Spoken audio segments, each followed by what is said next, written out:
भैया हम धनंजय लाल यादव और आप सबको बताते हुए बहुत खुशी हो रही है कि गरीबों के मसीहा माननीय विधायक भानु भैया के माध्यम से 51 बहनों की शादी 28 फरवरी को होने जा रहा है।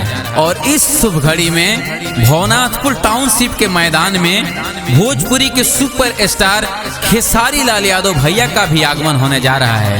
तो आप सबसे आग्रह है कि आप लोग ज्यादा से ज्यादा संख्या में आएं और वर वधू को आशीर्वाद दें। खेसारी भैया आएंगे, सबको झुमाएंगे,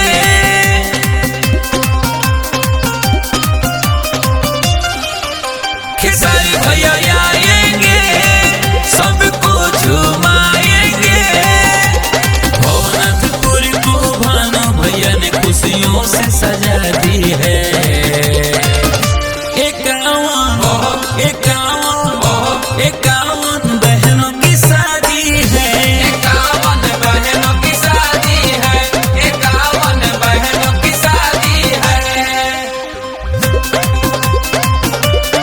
म्यूजिक बाय टिंकू तूफान तूफान तूफान।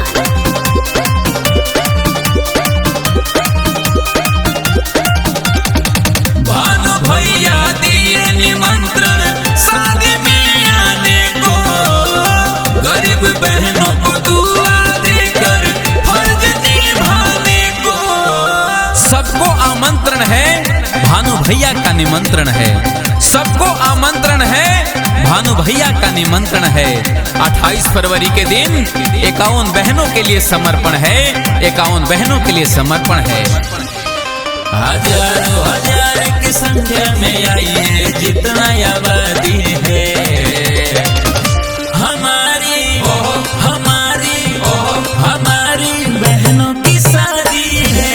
51 बहनों की शादी है, 51 बहनों की शादी है। पार्टियों के नाच लो, भाई के प्रकाश लो, पार्टियों के नाच लो, भाई के प्रकाश लो।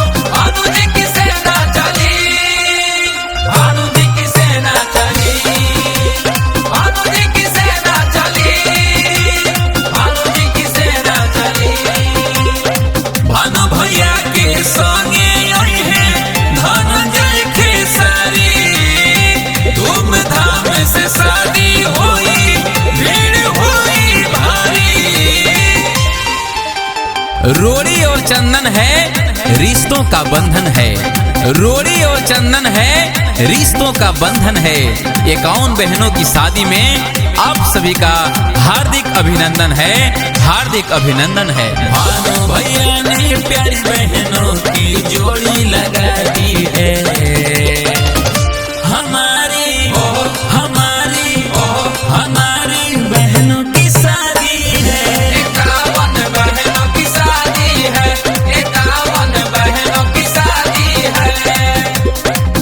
जी हाँ, तो भूले नहीं 28 फरवरी के दिन हजारों हजार की संख्या में पहुंचकर वर वधू को अपना आशीर्वाद दें और कार्यक्रम को सफल बनाएं।